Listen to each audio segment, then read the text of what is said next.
সম্রাট সবাইকে 6 to 12 একাডেমিতে স্বাগত। ভিউয়ার্স, একটু লক্ষ্য করো, আজকে আমাদের আলোচ্য বিষয় কয়েকটি জীবের দ্বিপদ নাম। ভিউয়ার্স, দ্বিপদ নাম হলো কোন জীবের বৈজ্ঞানিক নাম, যেটার জনক হলো বিজ্ঞানী ক্যারোলাস লিনিয়াস। ভিউয়ার্স, কোন জীবের বৈজ্ঞানিক নামে তিনটি পদ থাকে, সেগুলোকে ত্রিপদ নামকরণ বলা হয়ে থাকে। ভিউয়ার্স, তো আমরা আজকে ত্রিপদ নামকরণ নিয়ে আলোচনা করব না, আমরা আলোচনা করব দ্বিপদ নামকরণ নিয়ে।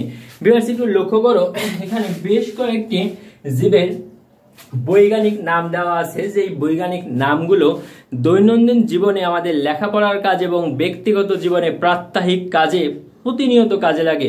ভিউয়ার্স, একটু লক্ষ্য করো কয়েকটি জীবের বৈজ্ঞানিক নাম। প্রথমটি আছে আমাদের বাম পাশে গুলো দেওয়া আছে সাধারণ নাম, আর ডাইন পাশে দেওয়া আছে জীবের বৈজ্ঞানিক নাম। ভিউয়ার্স, একটু লক্ষ্য করো, এখানে দেওয়া আছে ধান। ধানের বৈজ্ঞানিক নাম হলো বৈজ্ঞানিক নাম অরাইজা স্যাটিভা। ভিউয়ার্স, একটু লক্ষ্য করো, এখানে অরাইজা হলো গণ এবং স্যাটিভা হলো প্রজাতি। ভিউয়ার্স, একটু লক্ষ্য করো এদিকে, অরাইজা স্যাটিভার অরাইজা যে গণ, তার প্রথম অক্ষরটি বড় হাতে অর্থাৎ ক্যাপিটাল লেটার।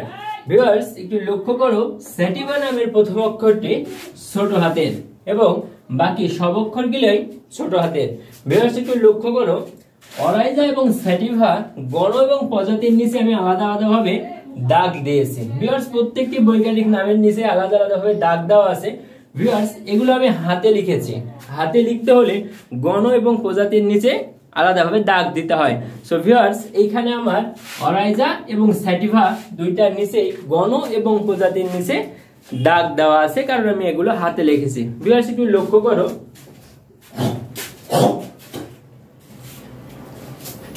ভিউয়ার্স এবার দ্বিতীয়টি লক্ষ্য করো, পাট। পাটের বৈজ্ঞানিক নাম হলো কর্করাস ক্যাপসুলারিস। এখানে কর্করাস হলো গণ এবং ক্যাপসুলারিস হলো প্রজাতি।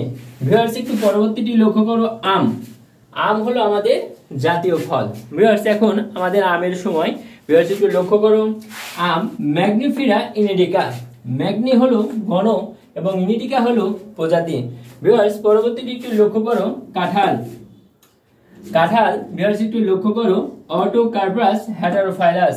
ভিউয়ার্স, এখানে অটোকার্পাস হেটারোফাইলাস, অটোকার্পাস হলো গণ এবং হেটারোফাইলাস হলো প্রজাতি। ভিউয়ার্স, দুঃখিত, আম না, কাঁঠাল হলো আমাদের জাতীয় ফল, একটু ভুল হয়ে গিয়েছিল। তো কাঁঠাল জাতীয় ফল, তার বৈজ্ঞানিক নাম হলো অটোকার্পাস হেটারোফাইলাস। ভিউয়ার্স, একটু লক্ষ্য করো, শাপলা। শাপলা হলো আমাদের জাতীয় ফুল। ভিউয়ার্স, শাপলার বৈজ্ঞানিক নাম অত্যন্ত প্রয়োজনীয়, একটু লক্ষ্য করো, শাপলার বৈজ্ঞানিক নাম হলো ন্যাম্পিয়ার নৌচালি। ন্যাম্পিয়ার হলো গণ এবং নৌচালি হলো প্রজাতি। ভিউয়ার্স, পরবর্তীটি লক্ষ্য করো, পরবর্তীটি হলো কলেরা জীবাণু। কলেরা জীবাণু, যে জীবাণুর কারণে কলেরা রোগ হয়ে থাকে সাধারণত। এটা এককালে মহামারী আকার ধারণ করত, বর্তমানে এটা খুব একটা মহামারী আকার ধারণ করতে পারে না। ভিউয়ার্স, একটু লক্ষ্য করো, কলেরিয়া জীবাণু, ভিব্রিও কলেরা। ভিব্রিও হলো গণ এবং কলেরা হলো প্রজাতি। ভিউয়ার্স, পরবর্তীটি লক্ষ্য করো, ম্যালেরিয়া জীবাণু। এই ম্যালেরিয়া জীবাণু বর্তমানে সক্রিয় অবস্থায় আছে। এই ম্যালেরিয়া জীবাণুর কারণে এখনো ম্যালেরিয়া জ্বর হয়ে থাকে। ভিউয়ার্স, লক্ষ্য করে থাকো, ম্যালেরিয়া জীবাণু বৈজ্ঞানিক নাম প্লাজমোডিয়াম ভাইভাক্স। প্লাজমোডিয়াম হলো গণ আর ভাইভাক্স হলো প্রজাতি। ভিউয়ার্স, পরবর্তীটি দেখো, আরশোলা। ভিউয়ার্স, আরশোলা, যেটাকে আমরা সচরাচর তেলাপোকা বলে থাকি, এগুলো আমাদের বাসা বাড়িতে, অনেকের বাসা বাড়িতে বসবাস করে থাকে। ভিউয়ার্স, একটু লক্ষ্য করো, আরশোলার বৈজ্ঞানিক নাম পেরিপ্ল্যানেটা আমেরিকানা। পেরিপ্ল্যানেটা আমেরিকানা। পেরিপ্ল্যানেটা গণ আর আমেরিকানা প্রজাতি।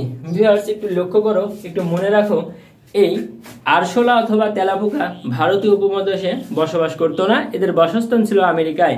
আমেরিকা থেকে যেসব মানুষ বাংলাদেশে কিংবা বাংলাদেশ থেকে যেসব মানুষ আমেরিকায় এককালে যাতায়াত করত, এই ভ্রমণকারীদের মাধ্যমে ভারতীয় মহাদেশে একসময় আরশোলা এসেছিল।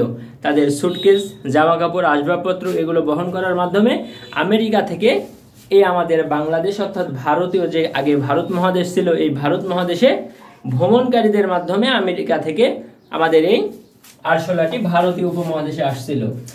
মৌমাছি অ্যাপিস ইনিডিকা। ভিউয়ার্স, মৌমাছির বৈজ্ঞানিক নাম অ্যাপিস ইনিডিকা। অ্যাপিস হলো গণ, ইনিডিকা হলো প্রজাতি। ভিউয়ার্স, মৌমাছি হলো একটি সামাজিক জীব। সবচেয়ে সমাজবদ্ধভাবে বসবাস করে এবং সবাই পরিশ্রম করে। এখানে একজন রানী মৌমাছি থাকে আর প্রত্যেকেই থাকে কর্মী মৌমাছি। ভিউয়ার্স, পরবর্তীটি লক্ষ্য করো, ইলিশ। ইলিশ হলো আমাদের জাতীয় মাছ। এটার বৈজ্ঞানিক নাম হলো টেনিওলসা ইলিশা। টেনিওলসা ইলিশা বর্তমান সময়ে বৈজ্ঞানিক নাম। ভিউয়ার্স, পূর্বে এটির বৈজ্ঞানিক নাম ছিল হিলসা, হিলসা ফিশ। তো হিলসা ফিশ এখন ব্যবহৃত হয় না, এখন ব্যবহৃত হয় টেনিওলসা ইলিশা। ভিউয়ার্স, কোন ব্যাঙের বৈজ্ঞানিক নাম ডোডোফাইলাস ফাইনাস, মেলানোটিকটাস অথবা বুফো মেলানোস্টিকটাস। ভিউয়ার্স, এর পূর্ববর্তী ক্লাসে বলেছিলাম একই জীবের দুইটা বৈজ্ঞানিক নাম বলা থাকে, এগুলোকে হোমোনেম বলা হয়ে থাকে, অর্থাৎ সমনাম বলা হয়ে থাকে। হোমোনাম, সমনাম এগুলো নবম দশম শ্রেণী কিংবা একাদশ দ্বাদশ শ্রেণীতে নেই, এগুলো উচ্চতর ক্লাসে আছে। সমনাম যেগুলো একটি জীবের দুইটা বৈজ্ঞানিক নাম থাকে, একে সমনাম অথবা হোমোনাম বলা হয়ে থাকে।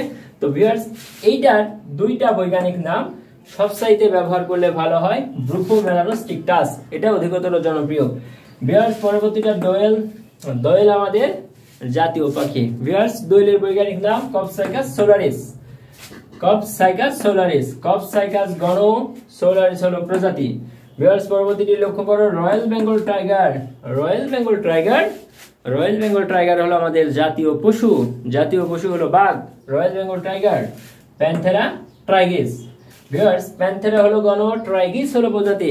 ভিউয়ার্স, পৃথিবীর খুবই অল্প সংখ্যক জায়গায় বাঘ বসবাস করে থাকে। বাঘের অন্যতম বাসস্থান হলো বাংলাদেশ এবং ভারত। বাংলাদেশের সুন্দরবনে বাঘ বসবাস করে থাকে। বর্তমানে পাগমার্ক পদ্ধতিতে বাঘ গণনা করা হয়ে থাকে। সেই পদ্ধতিতে বর্তমানে আমাদের বাংলাদেশের সুন্দরবনে বাঘের সংখ্যা প্রায় 265টি। ভিউয়ার্স, পরবর্তীটি লক্ষ্য করো, মানুষ। মানুষ বৈজ্ঞানিক নাম হোমো স্যাপিয়েন্স। হোমো হলো গণ, স্যাপিয়েন্স হলো প্রজাতি। ভিউয়ার্স, এই অধ্যায়ে এছাড়াও বেশ কয়েকটি জীবের অথবা উদ্ভিদের বৈজ্ঞানিক নাম ছিল, যেমন হচ্ছে কাতল মাছ, যেটার বৈজ্ঞানিক নাম হলো ক্যাটলা ক্যাটলা। পেঁয়াজ ছিল, পেঁয়াজের বৈজ্ঞানিক নাম অ্যালিয়াম সিপা। এবং এই অধ্যায়ে আরো কিছু বৈজ্ঞানিক নাম ছিল, যেটা হচ্ছে ভিউয়ার্স লক্ষ্য করো, সিংহর বৈজ্ঞানিক নাম ছিল, সিংহ হলো হিংস্র প্রাণী। সিংহর নামটা অনেকটা বাঘের মতোই। এখানে প্যান্থেরা ট্রাইগিস এবং সিংহর নামটা ছিল প্যান্থেরা লিও। লিও, লায়ন শব্দের অর্থ হলো সিংহ। সো ভিউয়ার্স, ক্লাসটি এ পর্যন্তই। ক্লাসটি কেমন লাগলো জানিয়ে দাও কমেন্ট বক্সে। এই ক্লাসটির মাধ্যমে এই অধ্যায়ের সমস্ত ক্লাস শেষ হয়ে গেল। ষষ্ঠ থেকে দশম শ্রেণী পর্যন্ত Bangla, English, physics, chemistry, biology. একাদশ থেকে দ্বাদশ শ্রেণী পর্যন্ত ইংলিশ, আইসিটি, বাংলার নতুন নতুন ক্লাস পেতে আমার চ্যানেলটি সাবস্ক্রাইব করে রেখো। আল্লাহ হাফেজ।